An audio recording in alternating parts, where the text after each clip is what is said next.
here's one of the guides. I ended up holding it on with some clamps, just to, number one, keep it out of the way when I was doing the door handle, and to keep it up where I can see it. The other one is still lost down in there somewhere, so I'm gonna have to dig that out. So hold on. Alright, so we have our guides, one there and one right here, and those guides are where the window goes are gonna go on. So you're gonna have to line the guides up, and you're gonna have to line that up all without scratching up. So it's hard to do. That's why I put the tape on there, and hopefully I won't have the same problem I had on the other side. So I'm gonna show you that. Alright, so when you use your glass, make sure the concave side bends in toward the vehicle. And then what you do is you have to put these tabs right here. Hopefully you can see that. You have to put these tabs right here in those guides. They go up and then they connect to this one here, and that allows your window to slide up and down smoothly. You can apply some grease to this. I'm not. It's still got a little grease on there from before, so that kind of helps it move a little bit better. You can actually apply grease to the track when you're done if you want to, and then it'll just slide in the grease and it'll help it that way. But put these on first.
So now that you got that in, that's what you should have. Everything inside the tracks. And you come down to the front and you deal with another pain in the ass issue. Alright guys, so the next pain in the butt job that we got to do is there's two holes right here. Those two holes right there. And what those two holes are for is this lever down here. You can kind of see it coming out. There's two holes that this matches in, so you have to put this lever through those two holes in the correct orientation, and you never know if you got the correct orientation until you actually do it, and then you might have to flip it, so it's a pain. So so you have to put this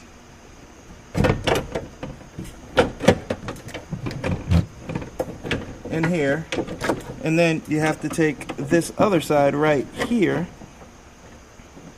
and put it in the holes that's provided for that. So here goes the mayhem. Put some clamps right there, and that holds the window so that you can see this right here, so you can get to that. There's also one on the other side, which is a little bit more difficult to get to. You're gonna have to use some ingenuity for that. And then maybe you can take this and put it up in these holes. Now, to know for sure if that's the right way that they go in, you have to make sure these holes line up, and they don't. You can see that the holes here, down here, they have to line up all the way up here, and you can see they're way off, and that's because this is in the wrong orientation. So what you have to do, take it and find a way to flip it inside here, slide everything back, put the holes the right way. So to hold those in place, you can go ahead and loosely throw the nuts on here. So what we're going to do now is, after you get the nuts to hold that on correctly, or just to kind of temporarily hold it on and keep this in the orientation you need it so that you can attach this up here later, there's a bar right down in here. See it come up from right there? Alright, that bar needs to connect onto this, and then you have to use the little scissor arm inside here to connect it on the other side. But first I'm going to do this one. Alright, I don't want to hook it all the way in there, I just want it to stay. So just like that. You're going to have another one right over here. Slide it up. Slide it up to where you can see it. Put your clamp back on to hold your window. And then you can remove this one.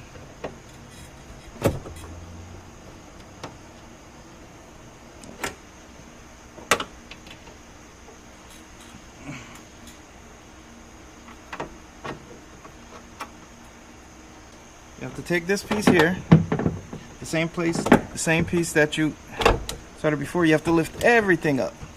The other side I had to do the same thing. You got to lift the whole mechanism up until that lines up. All right. Now, after you lift the whole mechanism up till everything lines up, you have to find a way to keep it in place, because this actually requires two hands to get it in there. So the first thing, what I'm going to do, like I did on the other side, you might have to use a piece of wood, you might have to use something, but what I ended up using was this right here, and I just kind of stuck it down in there and made it hold it up for me. So you can stick that in there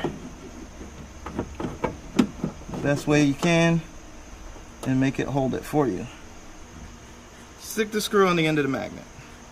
I've tried this before too, and sometimes it works. It works when it feels like it.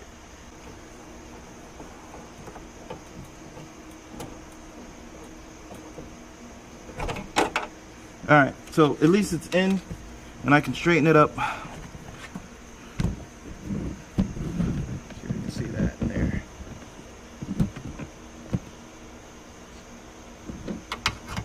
Straighten it up with the screwdriver. Kind of put it the rest of the way in. Alright, so yeah, there you go. Finally. Forward progress. Tighten them both up.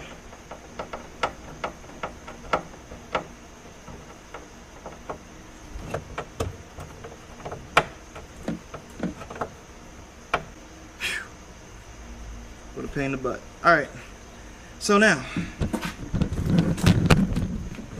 what we got to do is, you see these 4 holes, 1, 2, 3, and 4. Those four holes are for the motor itself. So what you're gonna have to do is you're gonna have to line up the motor, the holes for the motor, and then you have to put your bolts in. So you have to make sure all 4 holes are there. So what I'm doing is, first of all, taking the little tool out. What I do now is hook up the switch so that I can get this thing low enough to stick that in there. So real slow. Up. Looks like it's going. Just got to manipulate it a little bit, and I think I can put that in there. So that just got to come down.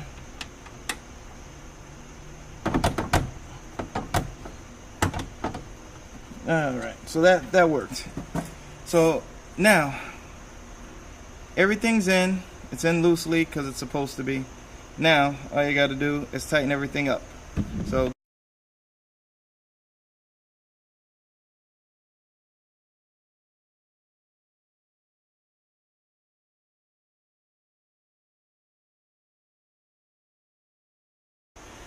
these down here are 12 millimeter. They're the ones that hold the tracks in. The other screws that hold the tracks in are up here. These are 10 millimeter, but they're slightly different than the other ones.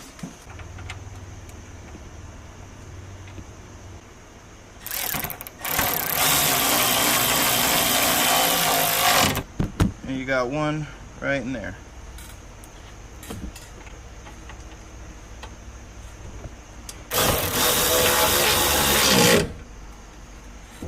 So the last thing I forgot to do, which is why this thing came all the way up and out of the track, is you have to put some track guards right in here. So I'm going to roll it down again, just enough to stick my track guards right in there. And the track guards are these guys right here. So yeah, they go right down, and this right here, there's barely enough room, but you can get them in there. See that? There's barely any room for them, but they do go right in here. Put your nuts on the end of those.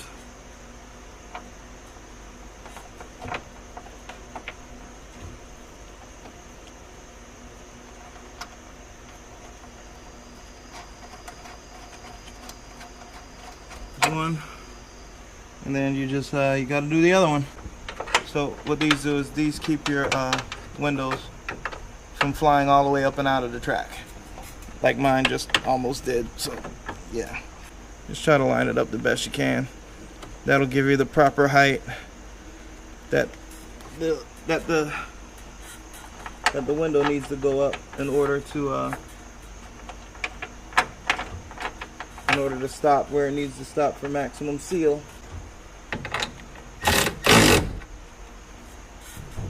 So that's that. Test it one more time. Battery might be getting a little low. So yeah, it stops.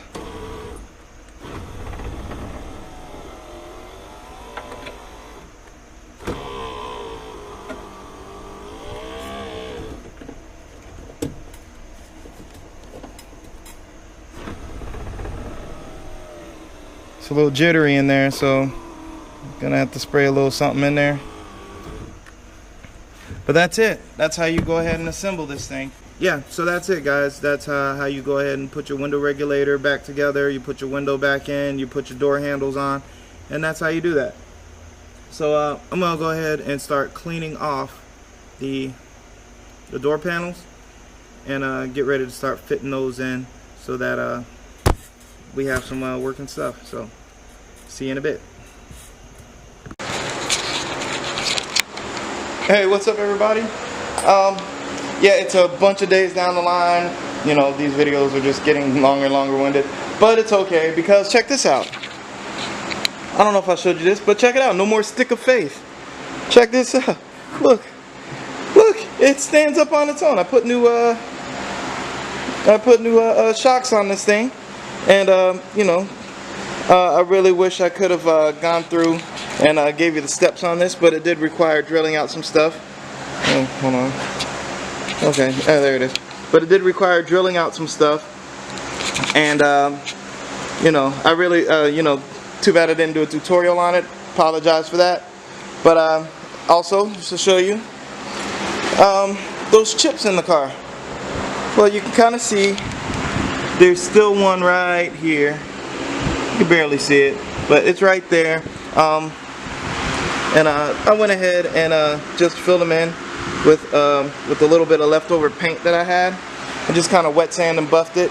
And they're noticeable by me, but they're actually not that noticeable. I mean, I could work on them a little bit more probably and get them just a little bit better. But for now, it's fine. I'm not gonna mess with it right now. But when I go back and I decide when I'm going to wet sand and buff the car, I'll mess with it a little bit more and do a full wet sand and buff, and then they should completely disappear. But for right now, I'm pretty happy with the result. At least the chips are the same color as the rest of the car, There's still a small little indent and maybe a little bit of haziness from where I didn't buff it all the way through. But it's way better than what it was. It's better than having a big gray chip in the car. At least it's the same color. And I'm not really messed up over that. I think it, like, just from what I've done so far, I'm pretty confident that I can make it like disappear and look like the rest of the car. And once I start wet sanding and buffing, it's really gonna blend in and you'll never ever see it. The interior, of course, like I showed you before, it's pretty cleaned up. The back seats, I still need to clean the backs of the seats, but that's all good. And today, I'm just gonna do just a little bit just to finish it up, because I'm gonna start driving this thing hopefully either today or tomorrow. And put it on the road, just drive it around, see what people think about it, probably go make a few visits, and hopefully people will really enjoy that. But as you see back here, I got some AC Pro, and I got the wipers, and the wipers, you know, they're just kind of, you know, most of the whatever was on there had came off, and it shows this color here. Now I was trying to decide whether I just want to take off the rest of the stuff and leave that shiny chrome, but the rear window is mostly black, and I was thinking to just sand that down and making it black, put a new wiper blade on there because this one is shot. But actually what I'm going to do is I'm just gonna go ahead and rough up all the surfaces of these things, and just go ahead and shoot them with what I have is some and shoot them with just some trim paint. Go ahead and put a couple of coats of trim paint on there and throw them on, and then just call it good there. So that's what I'm gonna do. You guys already know paint process, so I'm not gonna time lapse that for you. So that's it. I'm gonna go ahead and do that, and I'll see you guys when it's done. And I'm gonna take a ride. So see you a little bit. All right, guys. So there you go. I went ahead and painted these. I primed them with a little bit of a etch primer first because there was metal showing, and then I don't know if you can see that, but anyway, they're not perfect, but they are all the same color, and they look a lot cleaner and better. So I'm not mad. I think that's gonna work just fine. Next thing, actually I'm gonna go ahead and see if I can't get this. I'm gonna go ahead and see if I can't get this AC working. So